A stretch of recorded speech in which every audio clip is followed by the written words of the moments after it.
Sécurité routière en Côte d'Ivoire, les transporteurs qui ne respecteront pas les charges à l'essieu seront désormais sanctionnés.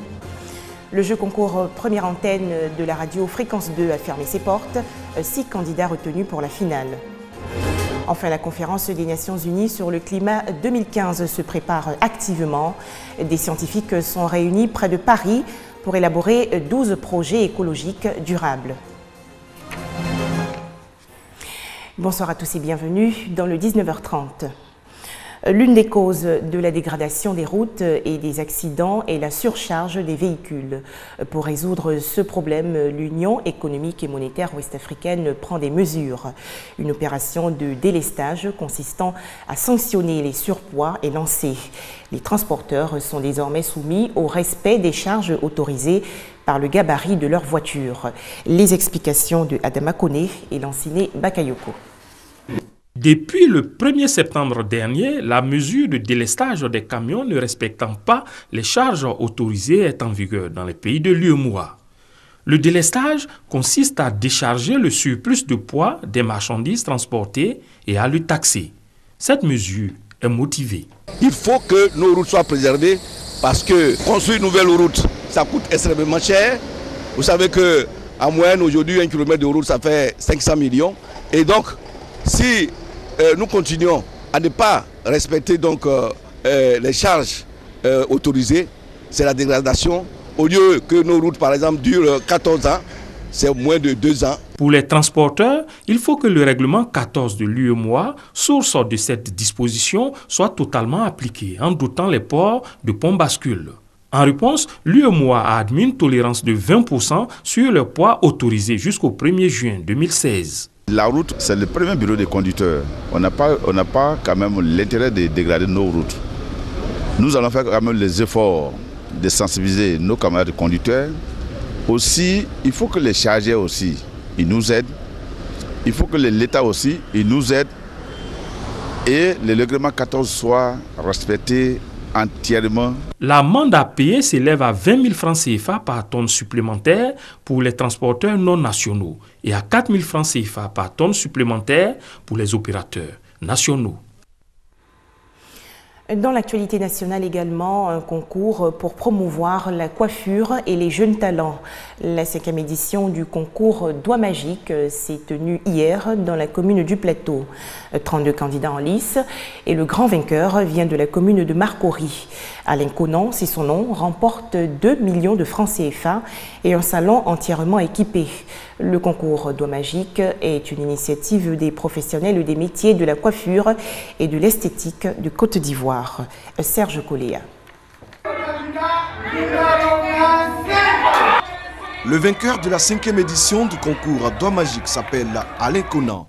Représentant de la commune de Marcory, il enregistre un total de 405 points sur 500. Le comité d'organisation lui a remis la somme de 2 millions de francs CFA et plusieurs autres lots. Traoré Mariam, députée de Tengrela, marraine de la cérémonie, a quant à elle offert un salon de coiffure et d'esthétique entièrement équipé à la grande joie du lauréat.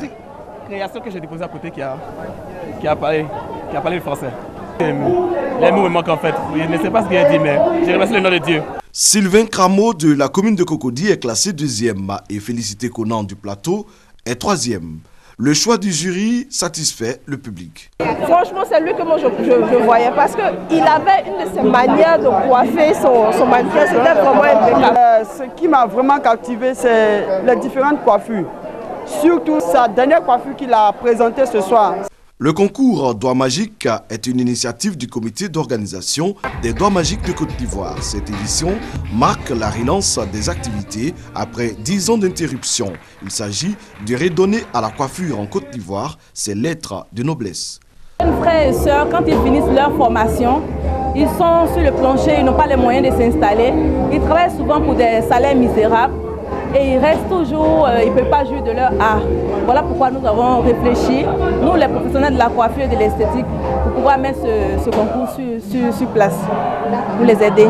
32 finalistes issus des 13 communes du district d'Abidjan, plusieurs personnalités du monde de la coiffure en Côte d'Ivoire sont venus apporter leur soutien au comité d'organisation des Doigts Magiques de Côte d'Ivoire. Un tout autre concours de jeunes talents, cette fois dans le domaine des médias. La finale de première antenne, ce jeu concours est organisé par la radio Fréquence 2, a eu lieu hier. 6 candidats ont été retenus dans les catégories journalisme et animation radio. Abou Sanogo et Félix Amani pour le reportage. Ce sont les 6 candidats finalistes du concours de détection des jeunes talents dénommé Première Antenne.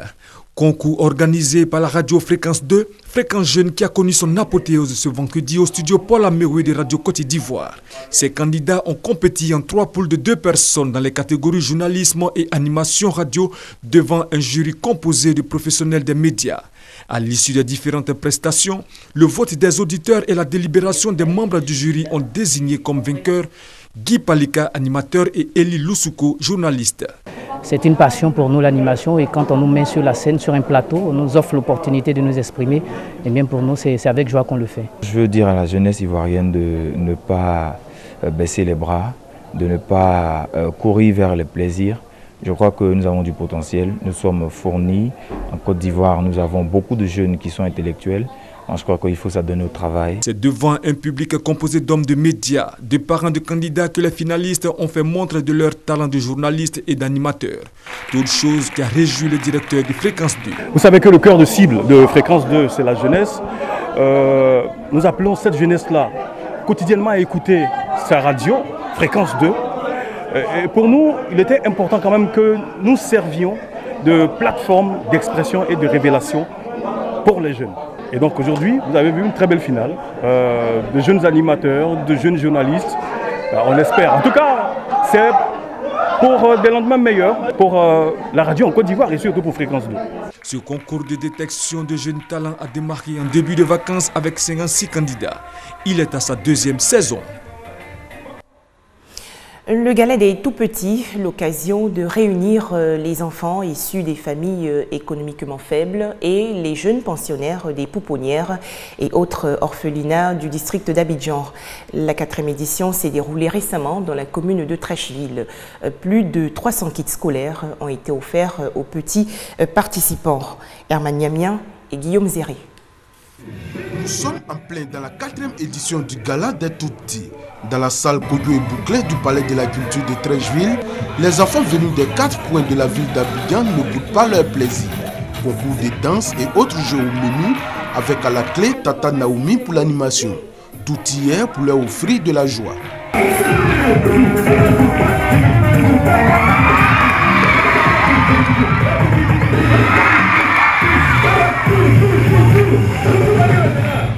Agréable après-midi pour ces enfants auxquels Ange Kofa, l'initiatrice du Gala des Tout-Petits, joint l'utile.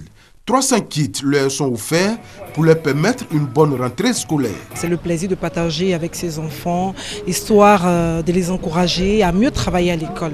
Tout ce qui touche les enfants, ça a une valeur symbolique non seulement, et c'est très attachant. Quand on parle des enfants, tout le monde y est intéressé. Un geste de bienfaisance apprécié des Miss Côte d'Ivoire 2015, du ministère de la Culture et de la Francophonie et du HCR, le Haut Commissariat aux réfugiés. La Côte d'Ivoire a décidé de faire de l'éducation quelque chose d'obligatoire pour tous les enfants de 6 à 16 ans et c'est la plus belle des choses qu'on pouvait faire. Alors le HCR ne pouvait que s'associer à cet événement qui met en avant les enfants et leur épanouissement. Avenir du monde, les enfants le démontrent aussi à travers ces défilés de mode. Fini les vacances, place à l'école. Au sommaire également, le Festival des Grillades d'Abidjan 2015. L'événement qui en est à sa 8e édition se tient au Palais de la Culture dans la commune de Trècheville. Près de 100 000 festivaliers et 50 vendeurs de poissons et de viande braisée participent aux réjouissances. L'événement ferme ses portes demain, dimanche 6 septembre. Affaire des viols présumés par des soldats français en Centrafrique. La justice française a ouvert hier une enquête préliminaire visant l'armée française après les accusations d'une jeune centrafricaine. La plaignante affirme en effet avoir été violée en 2014 par un élément de la force Sangaris et de ce rapport forcé serait né un enfant. Début des vaccinations contre Ebola dans le nord de la Sierra Leone, où a été découvert un nouveau cas. Une centaine de personnes sur le millier d'habitants ont commencé à recevoir un vaccin testé avec succès en Guinée-Conakry voisine. Les négociations en vue de la conférence des Nations Unies sur le climat 2015 se poursuivent.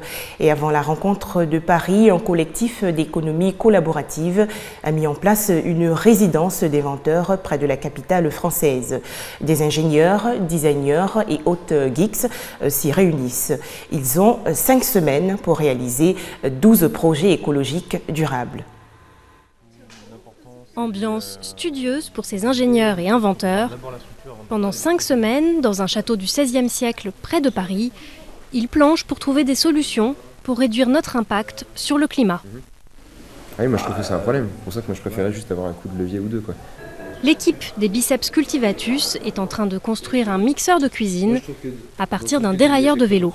Nous on essaye de montrer qu'on peut avoir une alternative plus directe en étant directement acteur dans sa cuisine de son mode de consommation, tant énergétique que alimentaire. Douche perpétuelle ne consommant que 3 litres d'eau, vélo générateur pour cinéma ambulant, groupe électrogène solaire, les 12 projets répondent à une règle simple. Ils doivent être élaborés en open source, c'est-à-dire sans brevet, pour être plus facilement repris par tout un chacun. C'est également un gros vecteur d'innovation puisqu'on permet d'aller beaucoup plus vite, on permet finalement de ne pas réinventer la roue, de s'appuyer sur les innovations et la R&D qui est collaborative au niveau mondial où chacun contribue au pot commun. Donc finalement c'est un moyen d'accélérer l'innovation, d'abaisser les barrières à l'entrée et puis effectivement de favoriser la réplication, l'adaptation à des contextes locaux et également de concevoir des produits et des solutions qui sont plus durables, plus faciles à réparer. Au château de Millemont, même la vie quotidienne est organisée de façon à préserver l'environnement. Douche chauffée à l'énergie solaire, toilettes sèches, consommation locale. Au total, entre les inventeurs et les bénévoles, une centaine de personnes dorment, mangent et se lavent, selon une organisation collaborative millimétrée. Ça ressemble, enfin ça pourrait ressembler à un camp de vacances ou un truc de créatif gaucho, mais en fait c'est très structuré. Une fois finalisés, les projets seront fabriqués ici avec des outils dernier cri, imprimantes 3D et machines numériques. Ils seront présentés au public les 19 et 20 septembre au château, puis visibles lors d'une exposition itinérante en Île-de-France cet automne, pendant le sommet sur le climat. Toujours en France, plus de 8000 personnes rassemblées à Paris en soutien aux migrants. Pendant ce temps, des milliers de migrants sont arrivés en Autriche et en Allemagne en provenance de Hongrie au milieu de scènes chaotiques. Les plus jeunes préfèrent aujourd'hui oublier les violences qu'ils ont fuies. Leur objectif, entamer une démarche de formation et trouver un travail en France. Enfin, au Guatemala, les populations manifestent leur refus face aux élections générales prévues le 6 septembre prochain. Les Guatémaltèques, excédés par la corruption des dirigeants, sont descendus dans la rue pour une marche funèbre. Excellente soirée à tous sur RTI2 et à demain, 19h30.